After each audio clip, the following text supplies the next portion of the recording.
Je pense que l'octroi de dons est vraiment considérable et ira en s'améliorant. Et je pense qu'en fin de compte, cela répondra aux besoins en vaccination de rappel. Mais allons-y étape par étape. Un pourcentage minime de pays, particulièrement en Afrique australe, ont particulièrement vacciné leur population. Concentrons-nous sur cela, puis nous nous soucierons des vaccinations de rappel. Et nous savons qu'une protection optimale avec un vaccin ARNM de Pfizer signifie une troisième dose de rappel et avec Johnson & Johnson une deuxième dose.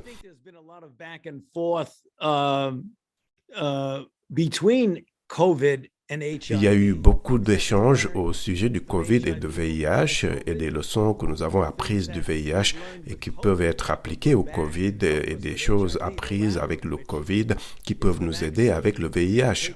C'est notamment la capacité vaccinale qui a été développée avec de nouvelles plateformes et une conception immunogène qui ont conduit à des vaccins aussi efficaces avec le Covid-19. Nous allons appliquer certaines de ces technologies au VIH, maladie contre laquelle, vous le savez, nous n'avons pas réussi à développer de vaccin. Donc nous irons du Covid au VIH et du VIH au Covid. Je pense qu'il est important de s'assurer de la participation de la communauté.